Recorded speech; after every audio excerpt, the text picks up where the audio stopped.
안녕하세요. 승리한 상가족 여러분, 누가복음 10장 25절에서 37절까지의 말씀입니다. 누가복음의 36번째 강조로 무엇을 하여야 영생을 얻으리까라는 제목의 말씀입니다. 승리한 삶의 말씀 중심 예배 중심의 성경 전문 교사를 양성하기 위해서 만들어진 성경 공부 교재입니다. 승리한 삶 2017년 2월 누가복음 7장에서 11장까지의 말씀을 함께 묵상하고 있습니다. 승리한 삶은 발행이신 박윤일 목사님의 구속사로 조망한 성경 연수 강해지 누가복음을 통해서 편집이 되어 있습니다. 2016년 12월 저희들 새로운 신간이 나왔는데 창세기 1, 2, 3권입니다. 1장에서 23장까지의 내용이 우선 출간되었습니다.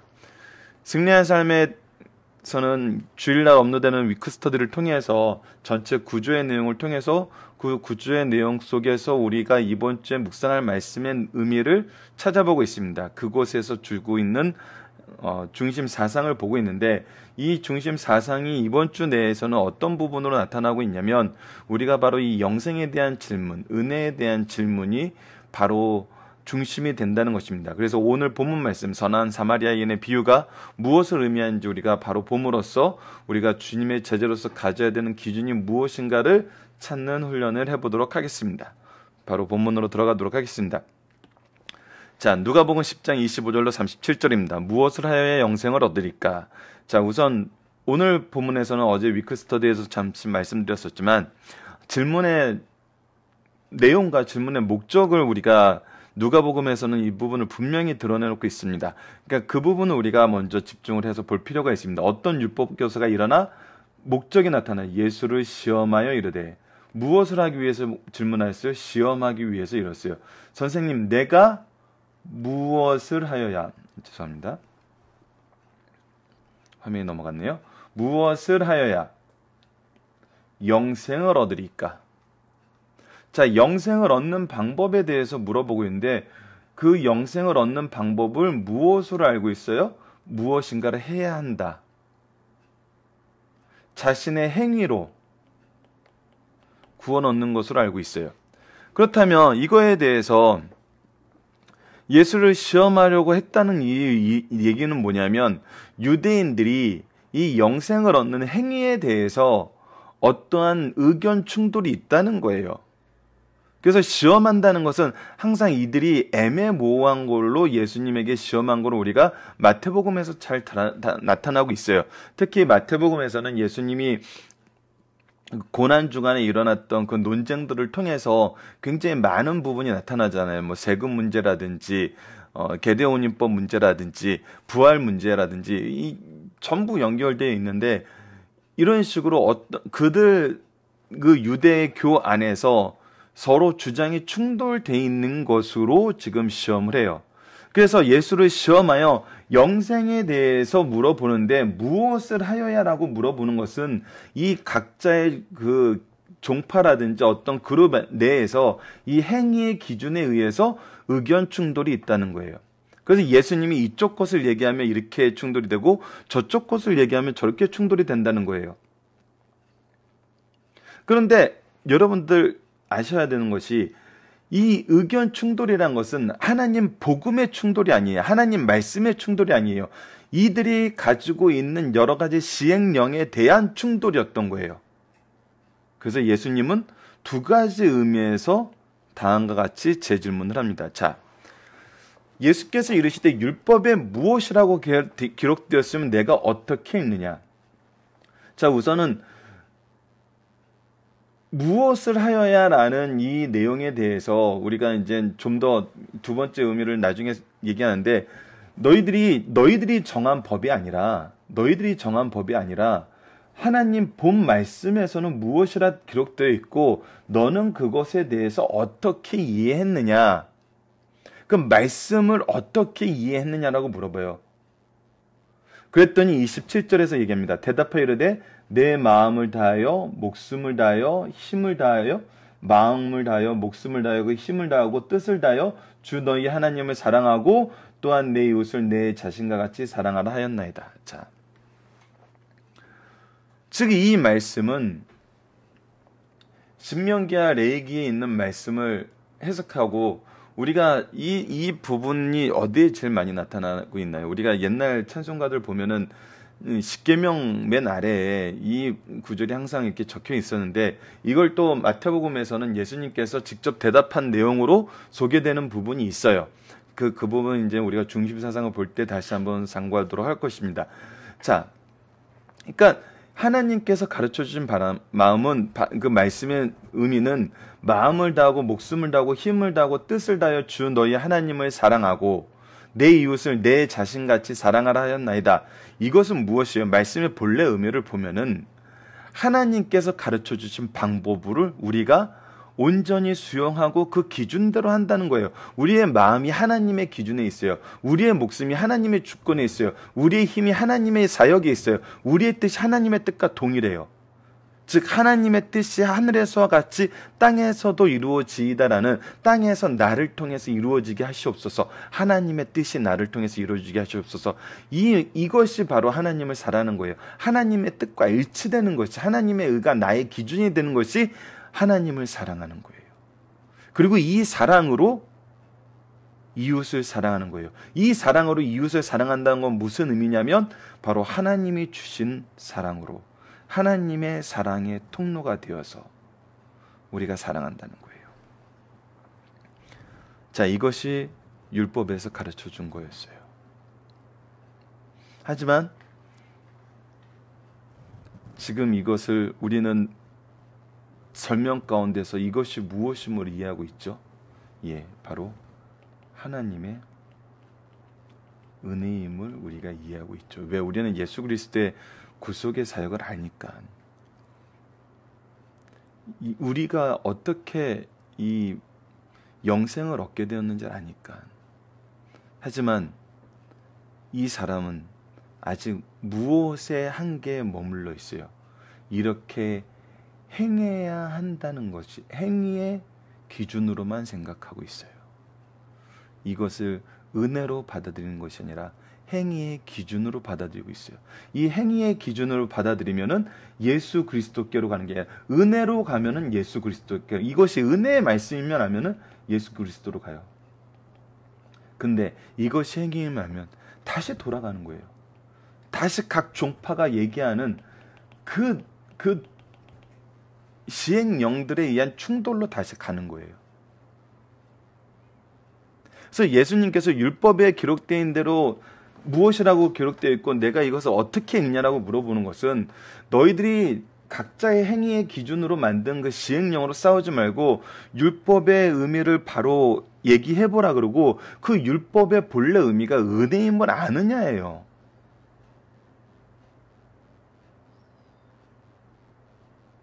그래서 예수님께서 대답하는, 예수께서 이르시되 내 답이 옳도다. 이를 행하라 그리하면 살리라 하시니, 이를 행하라 그리하면 살리라. 이거는 굉장히 난해한 대답이십니다. 왜? 이것을 은혜임을 깨닫지 못하면은 이를 행할 수가 없어요. 이런 삶을 살 수가 없어요.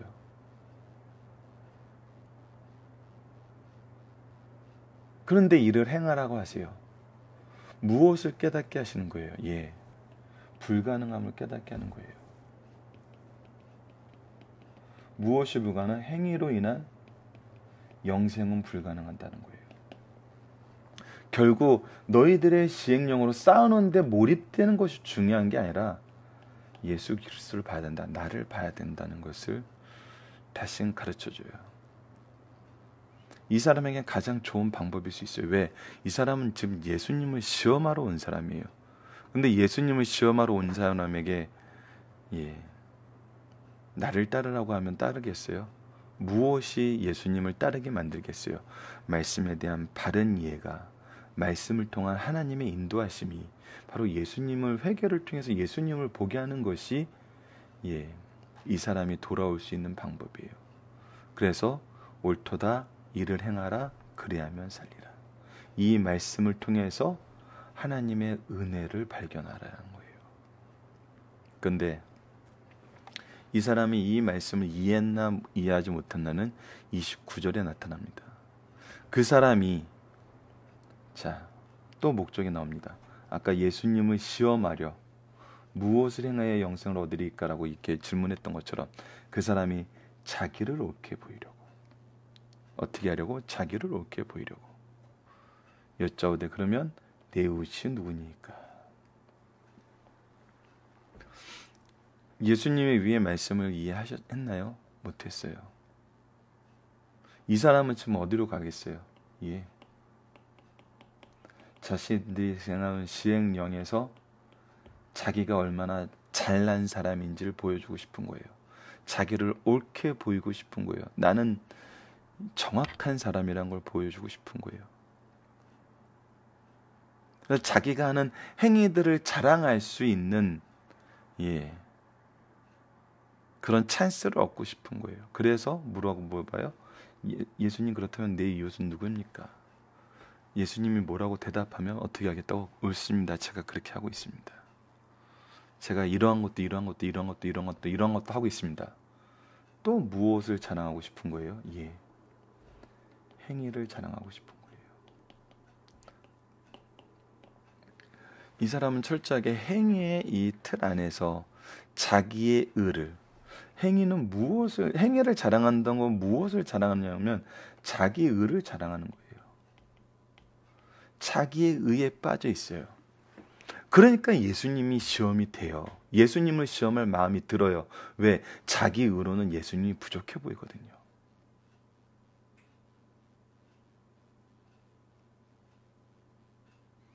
자, 이때 예수님이 바로 우리가 잘 알고 있는 선한 사마리아의 비유를 들어주십니다. 자, 이것이 그렇다면 어떤 의미가 있을까요?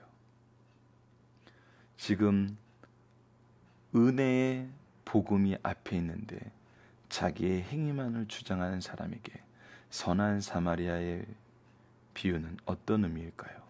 한번 보도록 하겠습니다. 예수께서 대답하여 이르시되 어떤 사람이 예루살렘에서 여리고로 내려가다가 강로를 만나매. 자, 예루살렘에서 여리고로 내려간다는 것은 여러 가지가 의미가 있죠.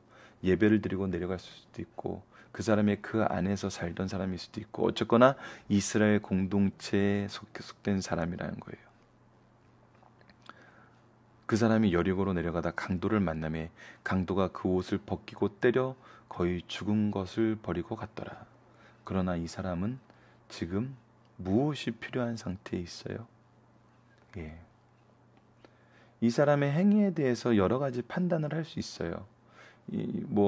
과거의 기록을 보면은 여리고로 내려가는 곳에 강도가 많았기 때문에 우리가 옛날에 이렇게 사극 같은 거 보면 산을 지날 때 산적들이 많으니까 몇 명 이상 모여서 같이 지나가라 그러면 산적들이 이제 자기네들보다 숫자가 많은 걸 보면은 꺼릴 것이다 해가지고 이렇게 모여서 가는 이러한 비슷한 제도가 있었다 그러는데 이 사람은 혼자서 갔다.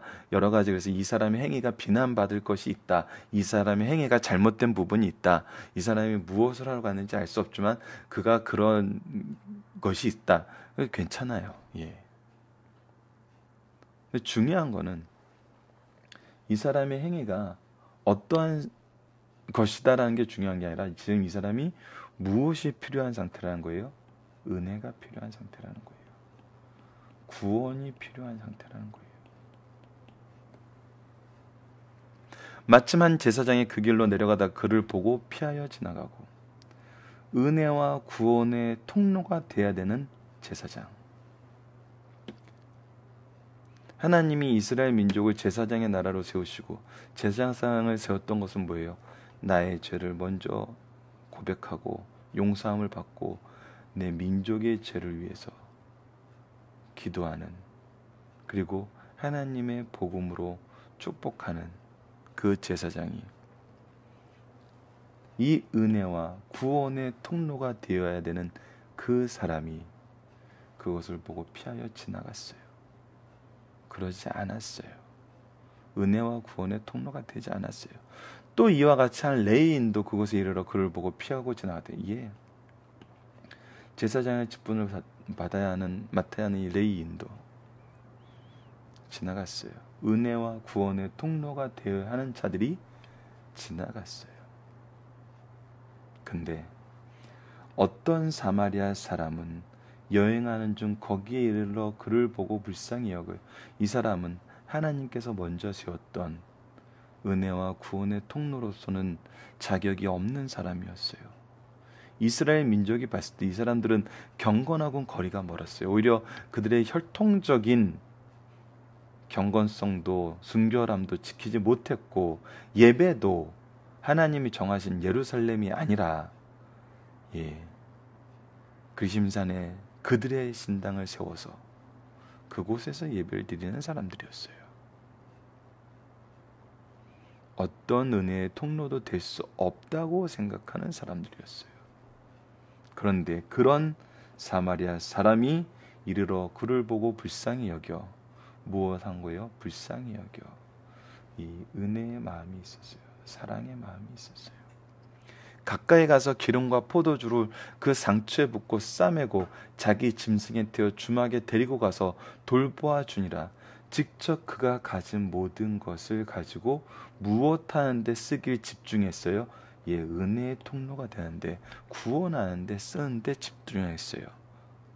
그리고 그가 보여준 모습은 뭐예요? 그 이튿날 그가 주막 주인에게 데나리온 둘을 내어주며 이르되 이 사람을 돌보아 주라. 비용이 더 들며 내가 돌아올 때에 갚으리라 하였으니, 이 사람은 이 책임을, 원래 이 책임이 있는 유대인이나 제사장과 레위인에게 돌리는 것이 아니라 나를 통해 이 사람의 구원이 이루어지게 하시는 하나님의 계획에 순종하여 끝까지 돌보았어요.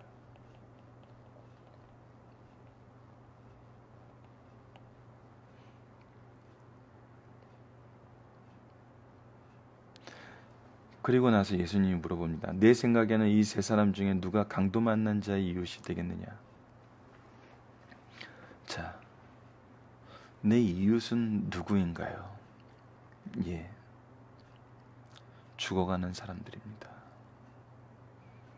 하나님의 은혜가 없으면, 하나님의 구원의 은총이 없으면 죽어가는 사람들이에요. 나를 세우신 목적이 뭐라는 거예요? 하나님의 은혜와 구원의 통로가 되라고 세웠다는 거예요. 은혜의 통로가 된다는 것은 행위로 평가받고 행위로 자랑할 수 있는 것이 아니라는 것입니다.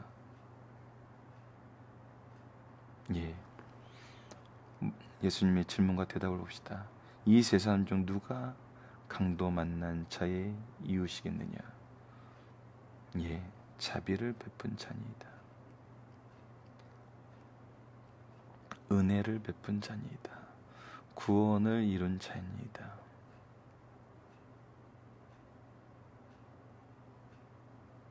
다시 한번 얘기해 줍니다. 누가 이 일을 할 수 있다는 겁니까? 누가? 너희들이 행위의 기준으로 서로 다투는 그 행위적인 요소들에 의해서 이루어지는 것이 아니라, 하나님이 너희들을 제사장의 나라로 삼으시고 제사장 삼고 하나님의 구원의 사역을 미리 가르쳐 주신 이유는 바로 복음의 통로, 구원의 통로, 은혜의 통로, 하나님의 말씀의 통로가 되어야 되는 것인데,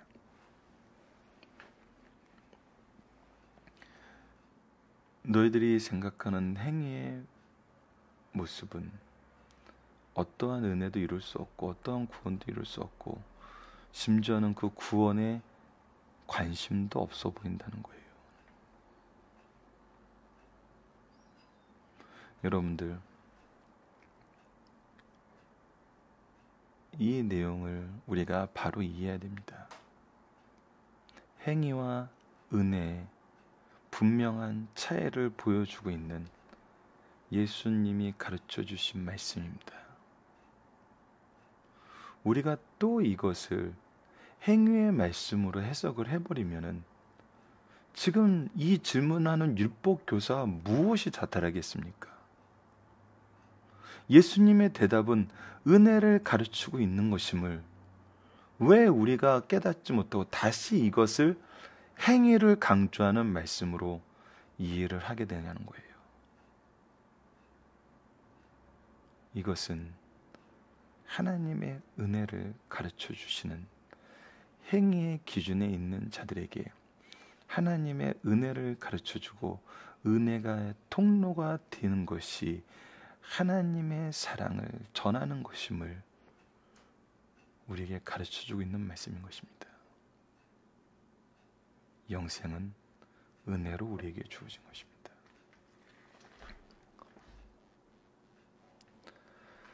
자, 본문 묵상하기를 보도록 하겠습니다. 율법교사는 어떤 목적으로 영생에 대해 예수님께 질문하나요? 예, 예수님은 시험한다는 것입니다. 시험한다는 건 어떤 의미가 있다고요? 예, 그들이 싸우고 있는 그 문제에 대해서 예수님이 어떻게 대답하나 보고 그 반대 논리를 가지고 예수님을 공격하려는 거예요. 율법교사는 성경의 영생을 얻는 길에 대해서 어떻게 기록되었다고 말하나요? 예, 말씀이 맞아요. 예수님께서는 성경이 본래 가르쳐주는 의미를 깨닫게 하시기 위해서, 그리고 그들의 소모적인 싸움이 말씀에 기준된 것이 아님을 알려주기 위해서 예, 성경이 어떻게 될 수 있고 율법이 어떻게 기록되어 있고 너는 그래서 어떻게 읽느냐라고 물어봤어요. 그것에 대해서 잘 대답했어요. 대답하여 이르되 내 마음을 다하여 목숨을 다하여 힘을 다하며 뜻을 다하여 주 너희 하나님을 사랑하고 또한 내 이웃을 내 자신같이 사랑하라 하였나이다. 예수님이 그대로 행하라 하신 것은 율법교사는 무엇에 대하여 질문하나요? 이렇게 질문한 까닭은 무엇인가요? 예, 그대로 행하라 하는데 이 사람은 또 자기를 옳게 보이려고 그래요. 은혜를 발견해야 되는 이 말씀을 잘 알고 있음에도 이것을 또 자기를 옳게 보이는 행위의 기준으로, 자신의 행위를 자랑하는 기준으로 만들고 싶어요. 대상에 대한 질문, 자기를 위한 질문에 예수님은 누구의 기준을 제시해 주나요? 예, 바로 하나님의 기준을 제시해 줍니다. 하나님께서는 죽어가는 자를 살리기 위해서 예수 그리스도를 이 땅에 보내셨다는 거예요. 이것에 대해서 너희들이 책임이 있고 너희들이 미리 직분을 받았음에도 그것을 하지 않으면은 예수님이 누구를 통해서 이 일을 이루시겠냐는 거예요. 너희들이 비천하게 생각하고 너희들이 멸시하던 바로 사마리아인을 통해서도 하나님은 이 일을 이루신다는 거예요. 그리고 그것을 지금 누가 보여주고 계세요? 예수님이 직접 보여주고 계시잖아요. 시험하고자 하는 율법 선생이 직면한 문제는 무엇입니까? 예,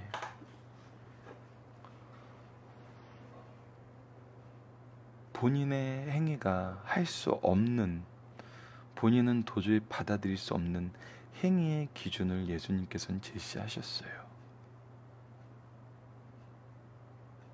자신이 이 일을 못하는 분명한 기준이 있어요. 하지만 예수님은 하나님의 말씀이 얘기하고 있는 기준을 다시 한번 강조하시면서 은혜가 아니면 이 모든 것이 불가능함을 깨닫게 하시기 위해서 율법 선생이 할 수 없는 이 일에 대해서 가르쳐 주시고 명령하시고 다시 말씀을 묵상하게 하시는 겁니다. 자, 중심 사상을 보도록 하겠습니다. 본문의 내용과 같은 말씀은 공관복음에 모두 있다. 마태, 마가복음에는 이 말씀이 어떤 배경 속에서 주어졌는지 확실히 나타나 있다. 이 대답과 유사한 것인데 누가복음의 차이는 뭐냐면 이 질문자의 목적과 질문의 의도가 분명히 있었다는 거예요. 그 부분이 달라요. 그래서 이것을 학자들마다 차이가 있는데 동일한 사건으로 보지 않는 경우가 있어요. 그래서 제가 볼 때도 이 부분은 시기상이나 내용상인 면에서 동일한 사건으로 보기에는 여러 가지 차이가 있습니다. 왜냐하면 마태복음 22장 33절로 그 부분에는 그 한 율법사가 예수를 시험하였는데 시험한 건 똑같은데 선생님 율법 중에 어느 계명이 크니까 해서 어느 계명이 크냐는 질문을 했어요.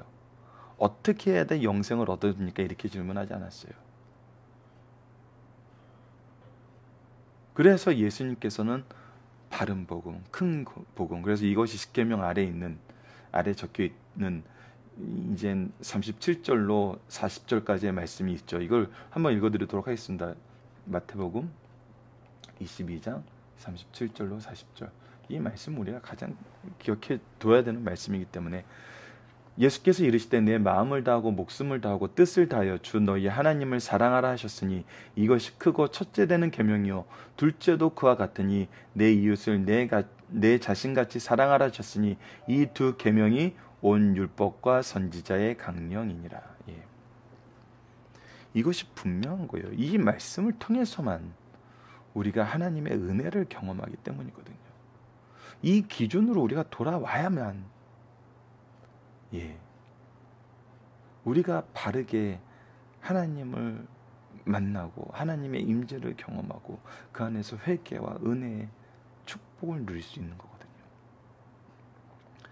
자, 이것은 분명합니다. 근데 이것을 지금 무엇으로 해석하고 있다고요?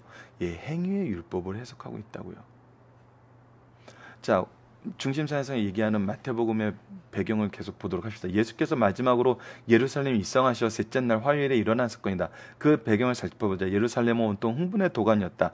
백성들은 메시아가 나타났고 흥분했고 이제 자신의 나라는 세계를 지배하는 나라가 되었다고 흥분했다. 이건 누구의 기준이에요? 그들의 기준이에요. 그러나 지도층 인사들은 예수가 만약 메시아라면 자신들의 기득권이 무너지고 우리 모두는 죄인이 될지도 모른다고 생각했다. 이것도 자신들의 기준이에요.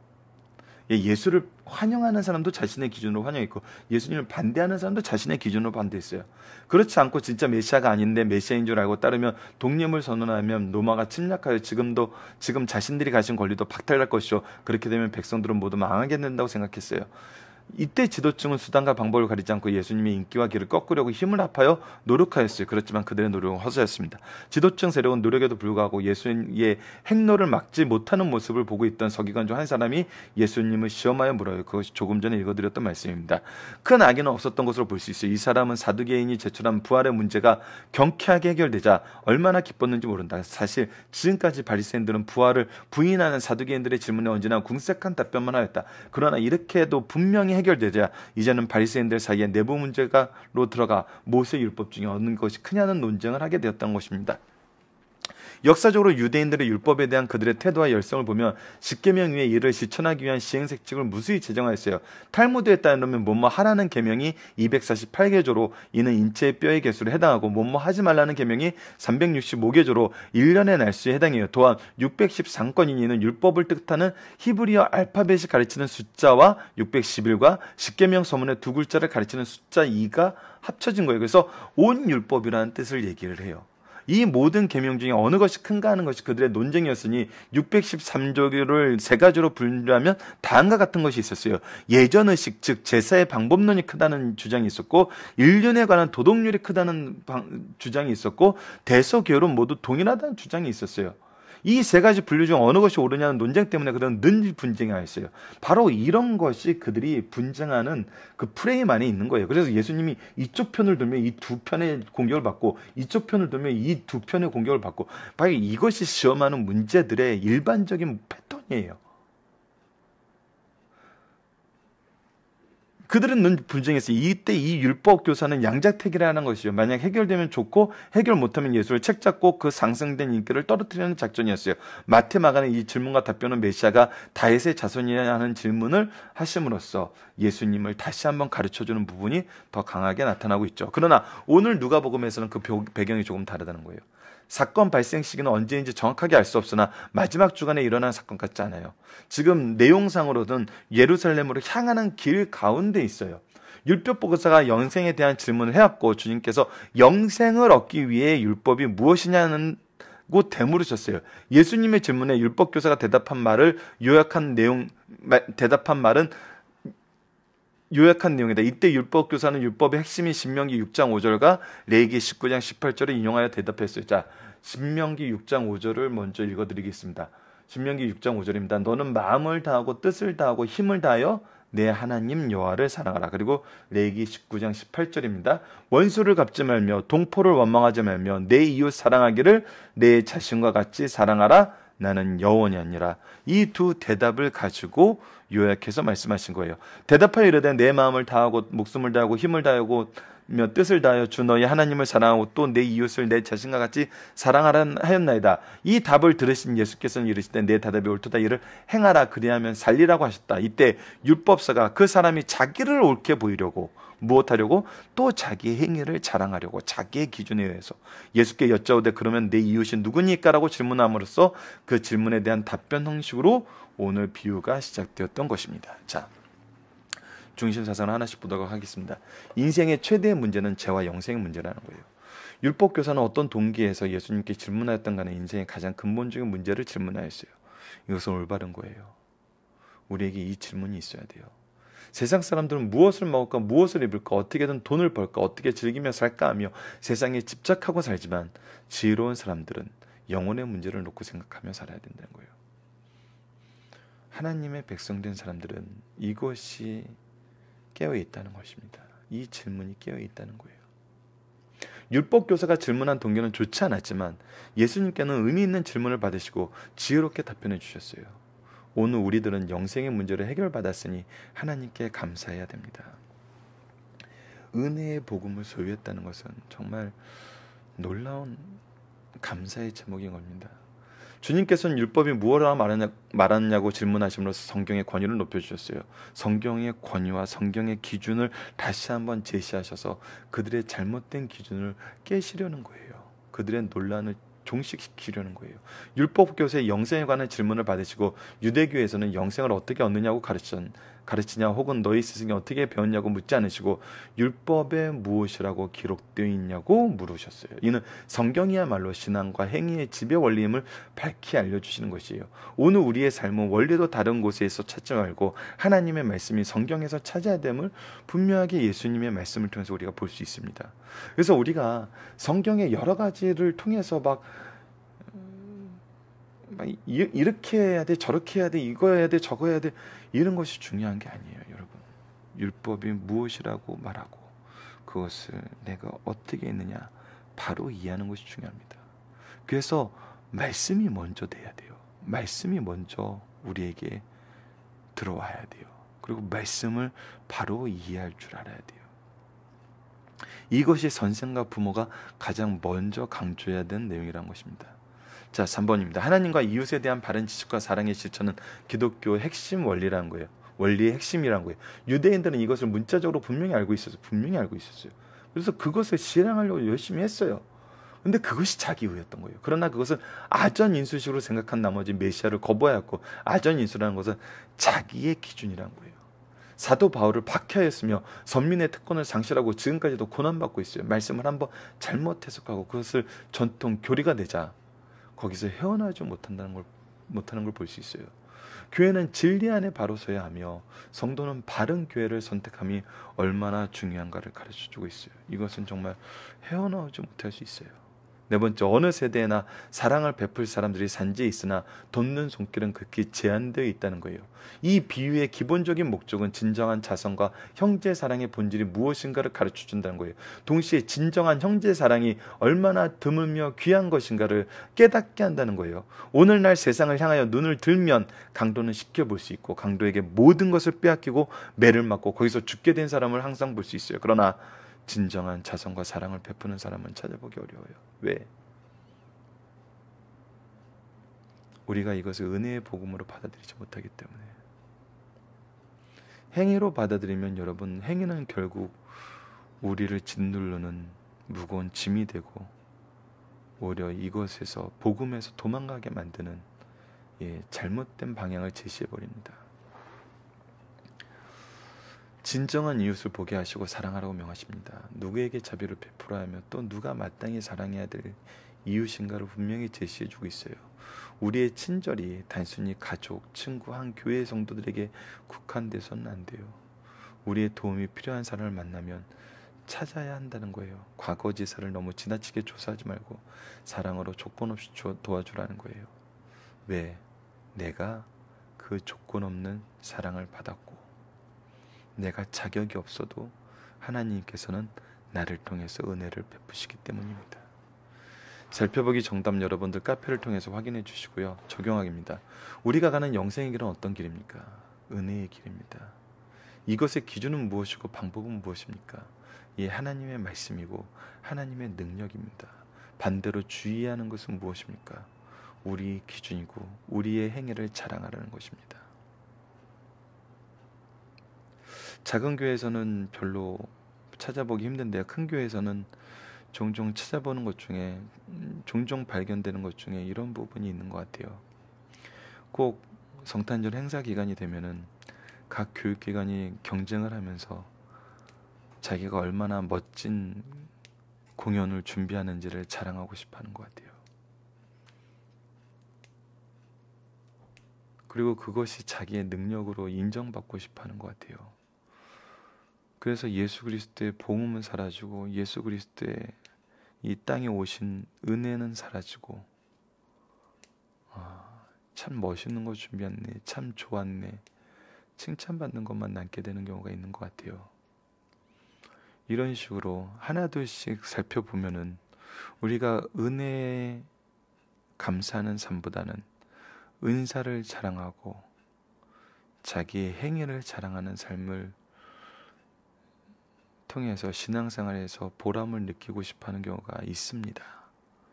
이런 부분은 우리가 주의해야 된다는 것입니다. 내가 인정받기 위해서 신앙생활을 한 것이 아니라 나에게 주신 은혜에 감격하여 은혜의 통로가 될 뿐입니다. 이것은 말씀이 주시는 가장 보편적이고 기본적이며 가장 분명한 은혜예요. 은혜가 나를 살리고 내가 은혜의 통로가 되었다는 것은 모든 말씀을 통해서 우리에게 가르쳐주는 부분입니다.